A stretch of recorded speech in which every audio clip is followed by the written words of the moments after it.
While patents are important to some companies, other companies, patents are completely irrelevant. And there's a lot of companies where their patent position plus other intellectual property rights report. One of the most valuable intellectual property rights for many companies is their trademark or trademark portfolio that helps consumers identify who they are and the value that they've added. So a trademark or a service mark are commonly just generally referred to as trademarks, but there's some technical differences between the two. Is anything, almost literally anything, that is an identifier of a source of goods or services of a company. So anything that you see that says, oh, this originates from the same source as that, is a potential trademark for that company in one form or another.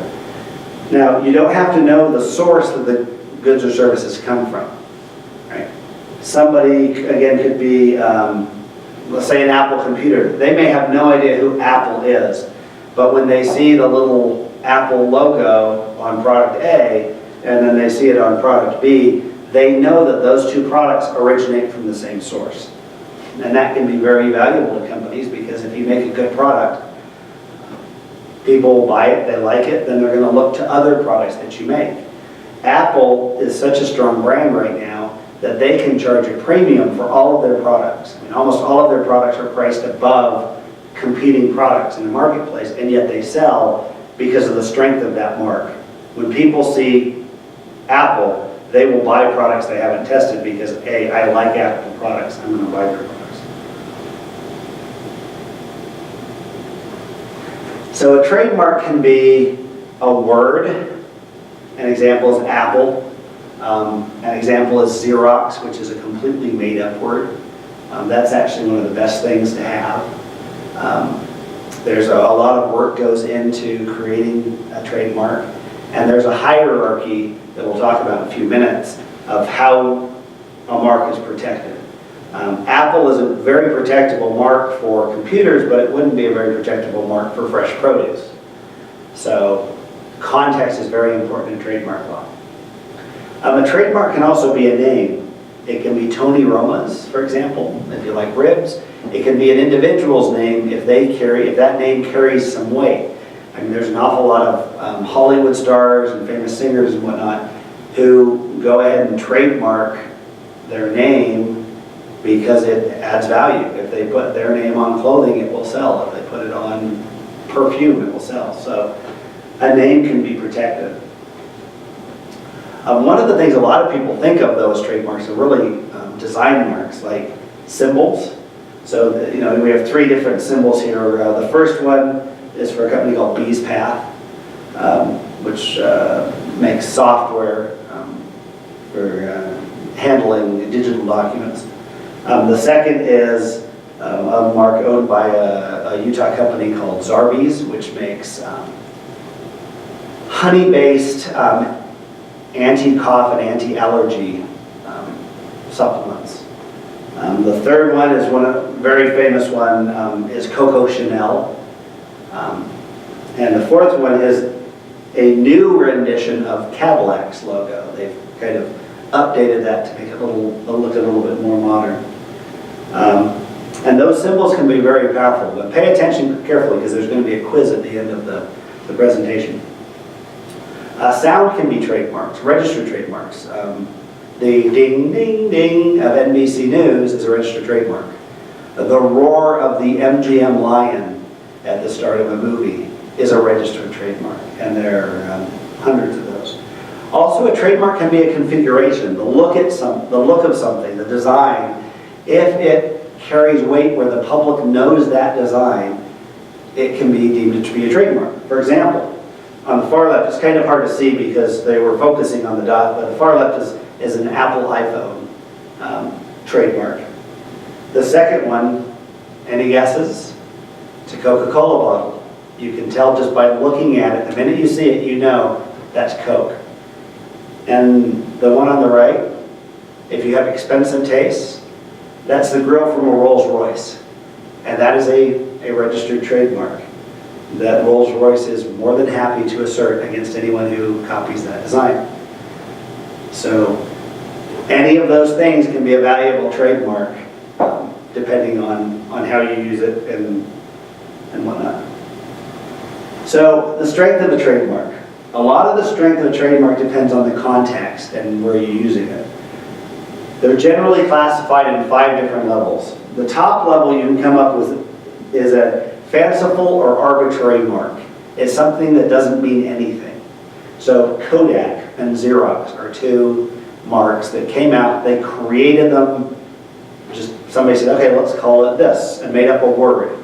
Now the downside of creating a word like that is you have to spend a lot of money in advertising before anyone knows what you're talking about. The upside is once you've got the trademark, it's a really strong mark. It can be enforced very well. Now some of them have been so successful that the mark has become almost invalid. Trademark's one of the funny areas of the law where if your mark gets so good that everybody starts calling the product by your mark instead of the product name, it becomes generic. A good example of that is escalator, linoleum, terms that you would use commonly. So Xerox, to avoid that happening, will take out ads periodically in business magazines and what you can't do with a Xerox. And they'll say, a Xerox is not a copy. A Xerox is not a machine. A Xerox is a brand of copier. To just re-emphasize to people that it is their trademark, it's not the product itself. The next step down is a suggestive mark, copper tone for sunscreen. It doesn't tell you what it is, but once you've heard it and seen the product, you make the relation. Treetop for various types of juices. Again, at first if you heard treetop and didn't know it was fruit juice, you wouldn't know what it was, but then as soon as someone tells you, you know. The next level are descriptive terms that are protectable if they've acquired secondary meaning. The top 2, if you have the mark, once you start using it, you have a mark that you can protect. If it's a descriptive mark, you can protect it only once you've developed secondary meaning, which means the public associates the goods as coming from a single entity. Right? So Holiday Inn, Chicken of the Sea. Chicken of the Sea is kind of almost up there in suggestive, but depending on the context, a mark can be classified at various places. And you show that goodwill by how long you've used it, how much you've spent on advertising, surveys showing that it's in use. The last is generic. Computer, you can't protect the word computer for a computer because that's what the product's called. If it's the name of the product or a name that the competitors would need to use with the product in order to commercially compete, then that mark is generic and cannot be a trademark. The funny thing is that your mark can be so good up here that it falls down to here because the public just starts calling your product, or calling the product your name. For example, Kleenex is one of those right on the border. Now, they will defend that trademark, but most of us don't call it facial tissue, we call it a Kleenex. Can you hand me a Kleenex? And so they have to work at keeping that trademark from becoming generic. Also, it's important to note that mark can have protection at different levels depending on the context. Band-Aid may be generic for one thing and be fanciful for something else. It just depends on the context in which the mark is going to be used. Protecting your trademarks. Trademarks are different than patents and some other things in that it's first use in commerce that gives rights. So even if somebody runs out and registers, if there's a prior user, that prior user may have rights. The way you show those rights is with a TM symbol. If it's a registered mark, you use a circle R. Okay? So you want to federally register for a couple reasons. Number one, you get the circle R. Number two, it's relatively minimal cost. It's a 10-year term that can be renewed as long as the mark is being used.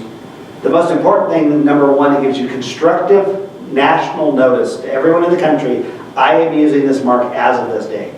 If somebody's just using the mark in Florida and you adopt and you get a federal registration, you may be able to pen their use in to just Florida. So you would get the entire rest of the country.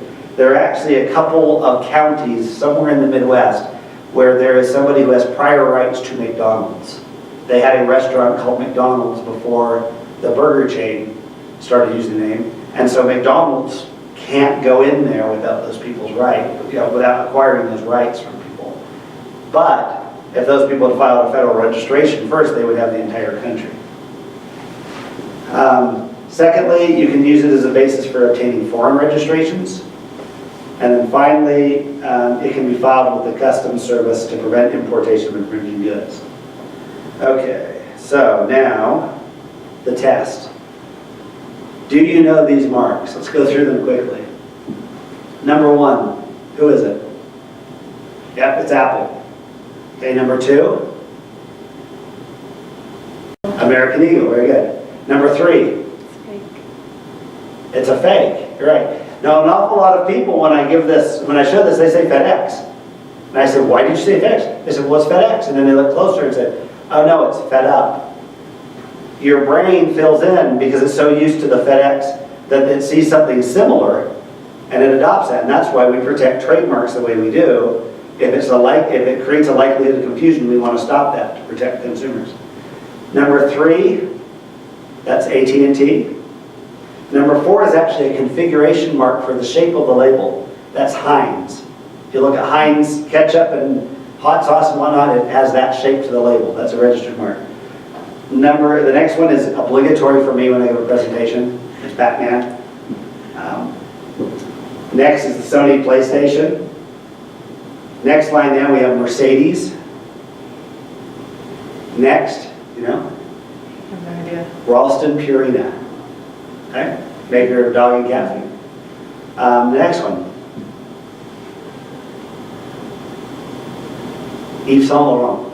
Next one's Harry Potter. Next, Xbox, Under Armour. Last one, Fake. it's a fake, Pizza Hut, Pizza Hat. The next one, It's fake. it's Levi's, right. They've changed it to Elvis. One of the important things is Levi's actually has a registration on the location of the red tag on the side of the jeans. Okay, that's a mark. If you see a red tag on the side of the jeans, it better be Levi's or they will be getting a letter from Levi's lawyer. The next one, the Keebler Elf. And the next one, the fake. Yeah, it says Evil Empire, but the majority of people when they say it, the first thing they say is Starbucks because it's based on the Starbucks logo. My Tabasco grew a little big there, so you can read that one. The next one is the Michelin Man. That's actually got a funny history to it. Anyone know why the Michelin Man looks the way he does?